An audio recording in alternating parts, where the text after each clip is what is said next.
Time for that awkward 1 or 2 minutes where I check and see what's going on. And then we'll get right started. Okay, in here we are on YouTube. Perfect. And let's see about Facebook. Streaming. Says I'm connected. Okay, looks good. Okay, cool. All right. Hi. Hi, Noshpa. How's it going? I'm really excited to talk about something a little bit more personal today. I guess it's a little bit more personal. I'm going to be sharing a little bit about how I navigated being a blocked artist and what exactly that means, how I got out of that, and how, if you feel like you're resonating with what I'm saying, and if you feel like you're a blocked artist, how you can get out of it too. So let's go ahead and jump into when I say block artist, what do I mean? So,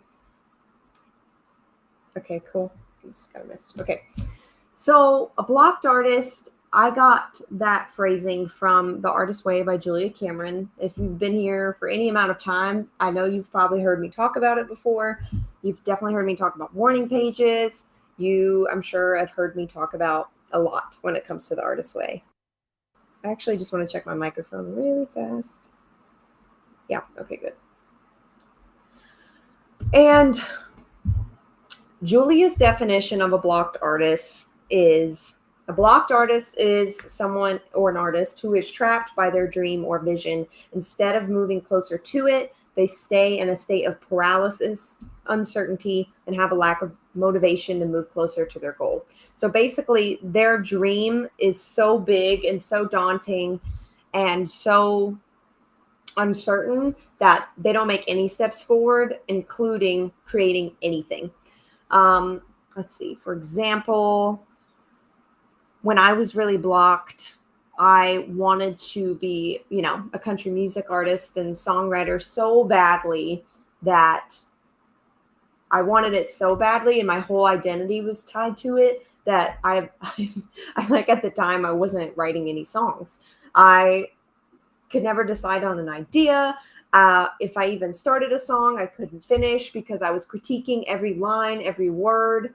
Another example of this could be, someone wants to be a painter so bad and they have all the paintbrushes and they have all the paint and it just sits in their room and they don't ever touch it because they don't know where to start. I like to call this the blank canvas syndrome. When you have a blank canvas and when you mark that first color on that canvas, it's going to go in a certain direction after that, regardless of what you may have thought or what you had planned. It's going in its own direction.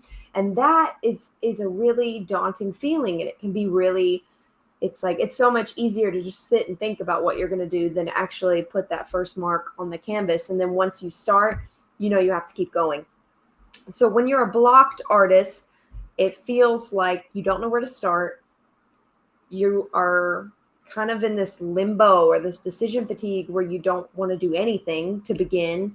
And you kind of just make up all these reasons and justify why you're not doing the thing you want to be doing, regardless if it's painting, writing, designing, anything. You're just kind of in this state of overwhelm. So that's what being a blocked artist is in a short definition. I'm telling you, if you want to get in the nitty gritty of this topic, just go get The Artist Way and start reading it, because she is the queen of healing artist wounds. But today I want to talk a little bit about what I wish I knew or what I wish someone would have told me when I was a blocked artist, because until I read The Artist Way, I had no idea what that was or what I was feeling.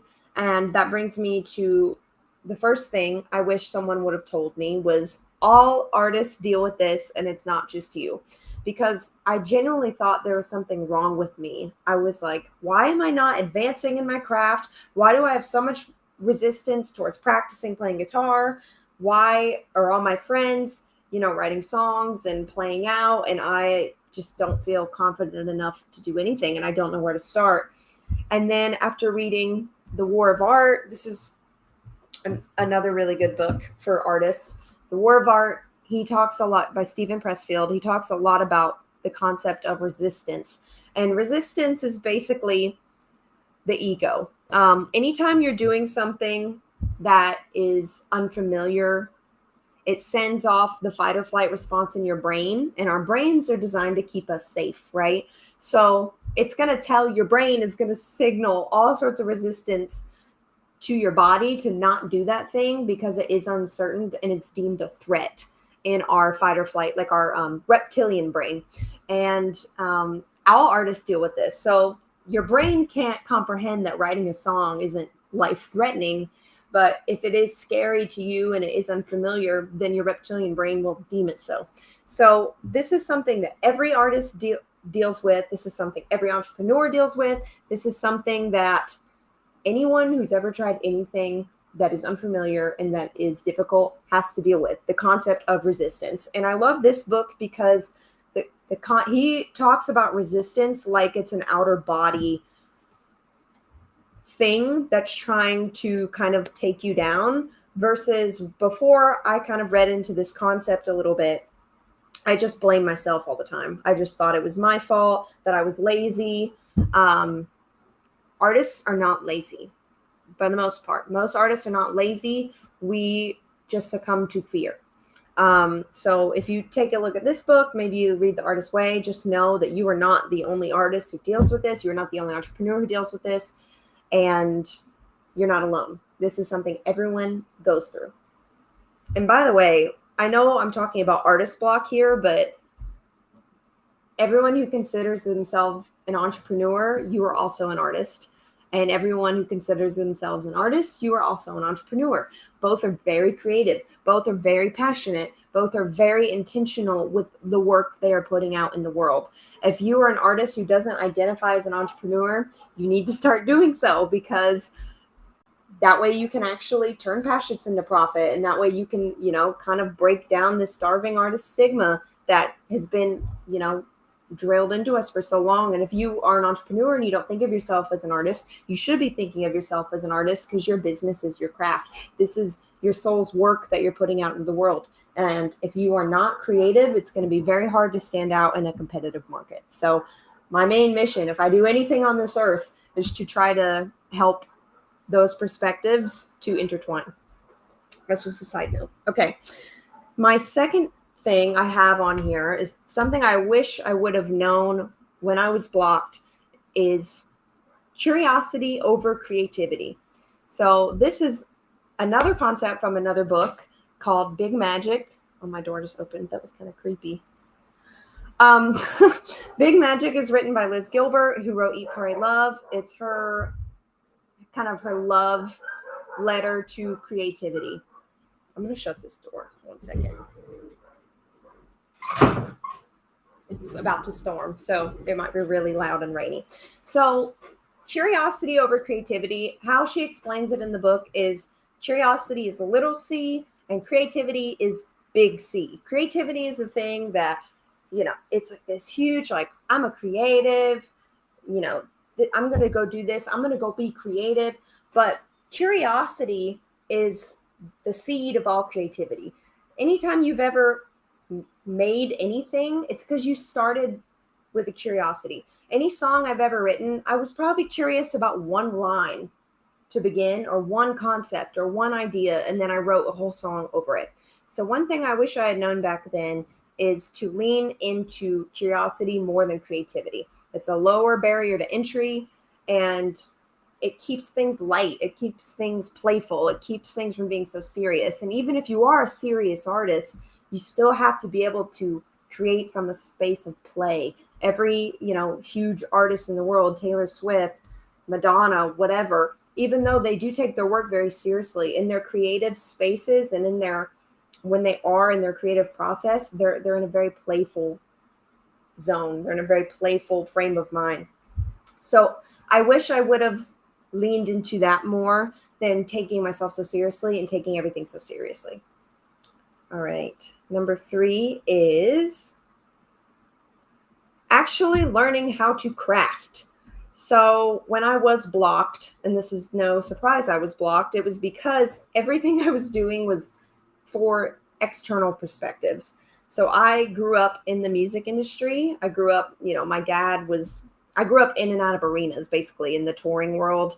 And I don't know, I just took it so seriously at such a young age. And even when I was really young, 16, 17, 18, I found myself already trying to fit into an industry standard because I wanted to, I thought that was the only way I was going to make it, was by putting myself in a mold or putting myself into a package that I thought would be marketable, or that, a record label or something would sign me. So in the beginning, I was more concerned with being good in the eyes of others. And I didn't actually know how to craft. I wasn't really taught how to craft because I had vocal teachers, but I never had proper training until I moved to New York City. And then I studied acting at the Maggie Flanagan School of Acting. And my teacher, Charlie, was the first person who really explained to me and taught me what crafting was.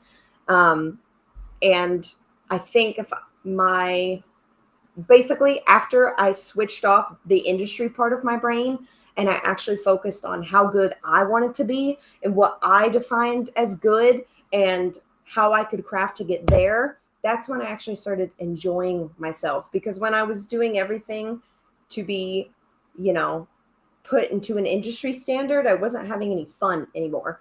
And when you're not having fun with your art, it's not fun for you.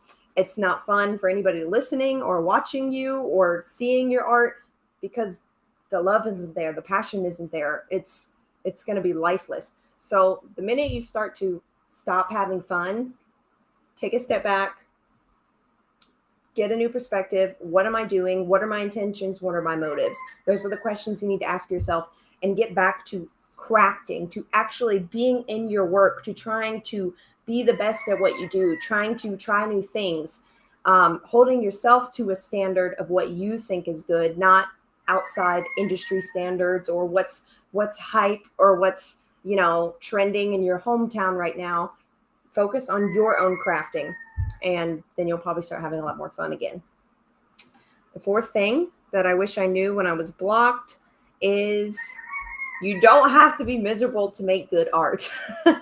So back then, I genuinely thought that I was only going to write good songs if I was heartbroken, broke, or unhappy.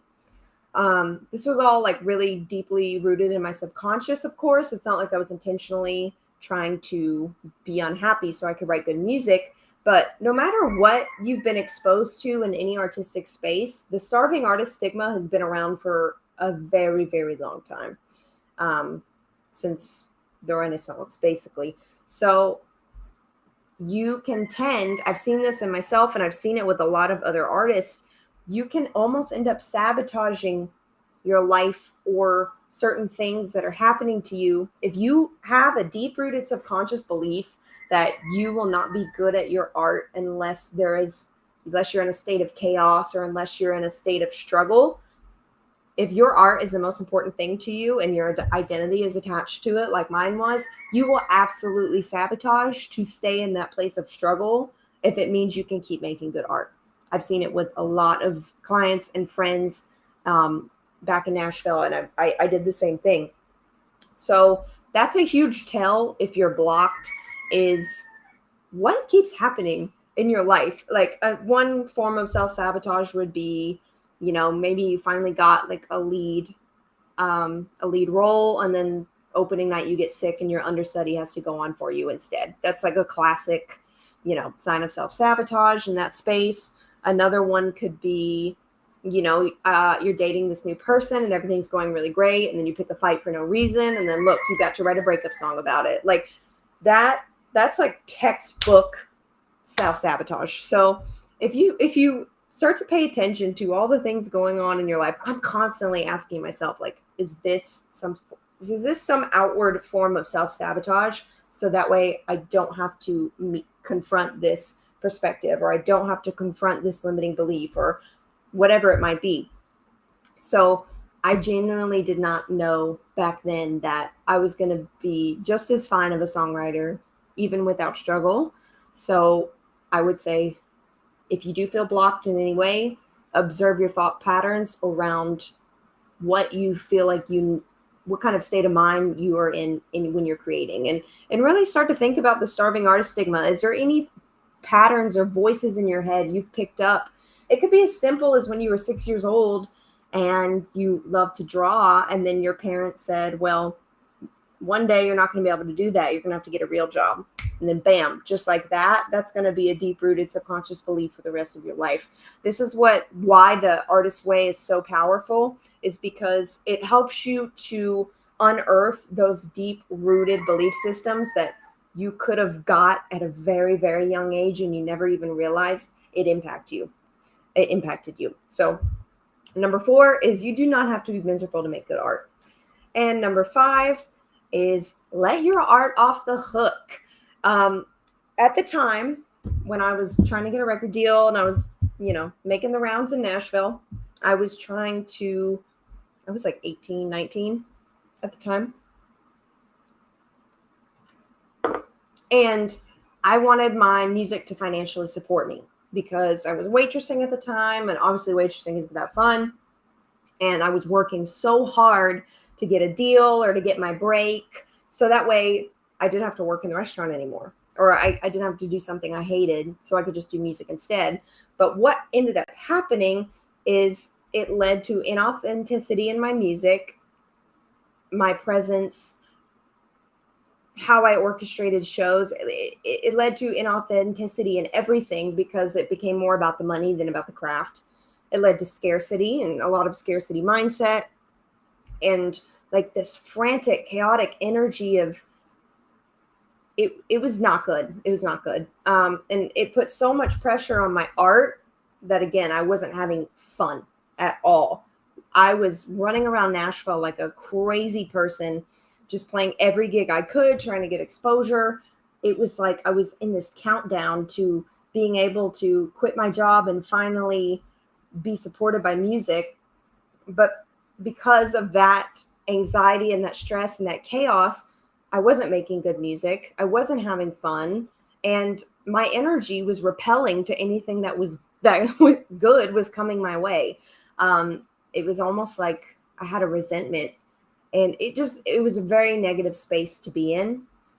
And at the time, I wish I would have taken my foot off the gas and let my art off the hook and not had any intention to support myself with my music. I had so many other gifts and talents and creative abilities at the time that I could have made into a business that I ended up doing later. But at that time, I was putting all my eggs in one basket, trying to have music support me, and it wasn't good for my mental health. It wasn't good for my music. It wasn't good for anybody around me. It was just flat out not good.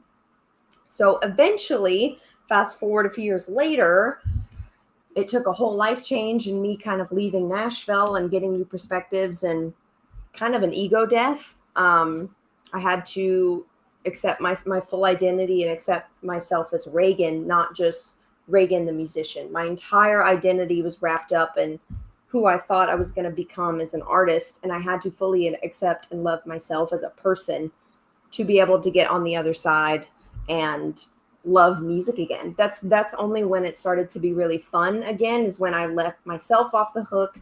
I let my art off the hook, and I got to come back to my music with a place of playfulness, self-love, joy, creativity.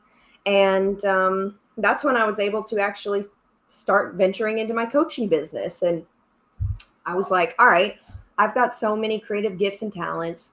I don't have to waitress if I don't want to. I can do something else. And then finally I decided on coaching, and it was like this dream career that fell in my lap. I had no idea how much I was going to love it. I had no idea, how flexible, like I knew I wanted to pick something that would help me to be flexible with my time so I could keep making music, but it was like I hit the jackpot. I had no idea I was going to fall in love with this career. And so I encourage you, if you are a multi-passionate artist, if you feel the burden of finances on your art, I would really encourage you to consider the option of turning another passion into profit. Some people, this is no issue. It depends. It just depends on everyone. Music was so precious to me that I knew I did not want to put the responsibility of my own finances on my art. Some people, it's no big deal. I have clients who are doing both. I have clients who are running businesses off of things they are good at, and they still do their art in however they want in any space or capacity, because they've kind of designed their business in a way that lets them do that. And then I have clients who are full-time in their art. There's no resistance. It's in flow. It kind of just depends on you and what you prefer and your own creative process. So if you are in a space where you do feel like putting, finances, the responsibility of your finances on your art is a burden, then I would highly suggest looking at all your passions, looking at all the things you're creative and that you're good at, and see if there's anything else that would be just as fun for you that you can make profit off of, and you don't have to put that burden onto your craft.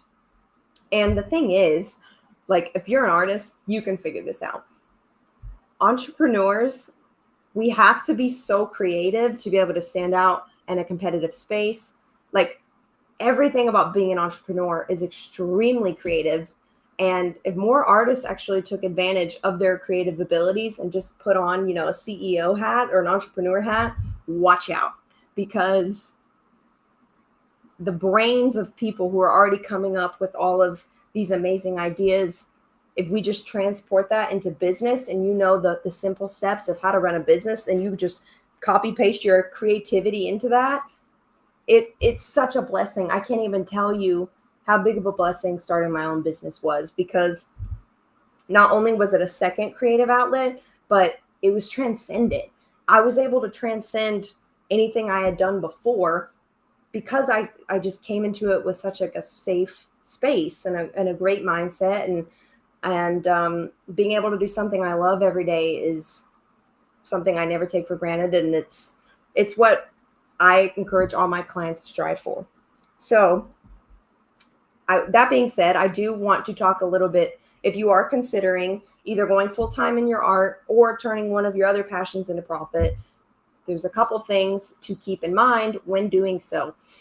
One thing that happened to me when I did start my business, and I didn't realize that this was happening, was there's a plane. One second. There's a lot of helicopters today. I don't know why. When I started my business, it was basically like starting a new creative venture, and my artist block started to come up. It was like it was rearing its ugly head again, because I do have an artist brain before an entrepreneur brain, just because I think I'm a right brain person. I cared so deeply about how things looked before I put them on social media, and the quality of images and videos, and how I was speaking, like quality and how things looked beautiful mattered so much to me, because I am operating from an artist mindset. It was just like when I was making a record and I wanted, the front cover of the single to be perfect, and I wanted the image on the CD. This is when I was making CDs back then, y'all. Like, the CD had to be beautiful and everything was so articulately designed. I was the same way in my business, and I felt a little bit misunderstood by anybody else in that space, in the entrepreneurial space, because some entrepreneurs have that. Most entrepreneurs I've found do not. So when I was working with mentors and things, they didn't really understand on that deep level why I was doing all these things. And it took me just doing it and trial and error to figure out, this is just artist block.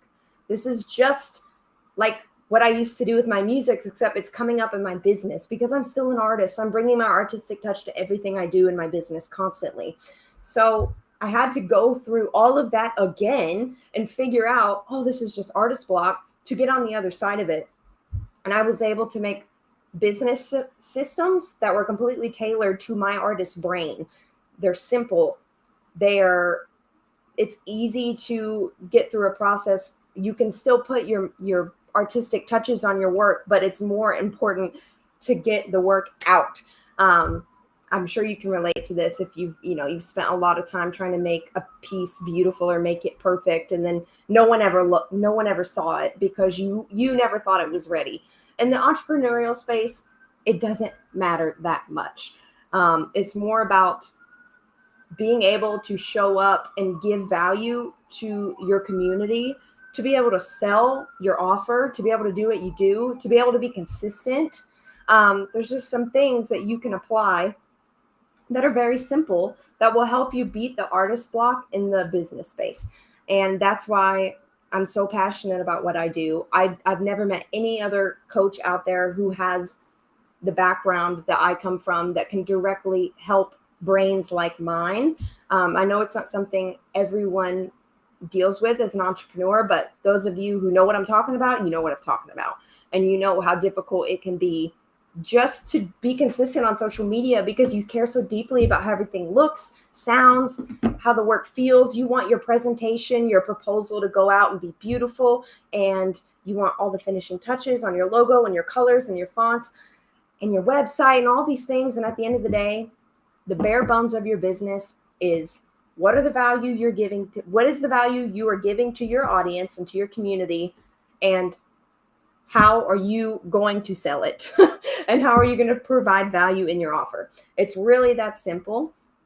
So if this is something you struggle with and this is something you've been trying to work on, and maybe you're resonating with, I didn't realize I had artist block in my freaking business. Like, I just didn't think that was possible. It is. And I can help you through it. If you want to set up a free call with me, I have, I think, 2 more for the month of August, and we can walk through this together. I'd love to hear about what it is you're working on, what it is you're dealing with, and I can show you some of my systems and tell you about exactly how I beat this to be able to actually be a highly functioning creative entrepreneur without my artist block sabotaging me, getting in my way, but still being able to be creative in my business. So if that's something you're interested in, just comment below, or you know where to go. I have a free link in bio and or in the description. Where else? I'm trying to cover all my bases for where I'm streaming right now. I will attach a link in this Facebook video at the bottom in the comments, and you can sign up for the call there.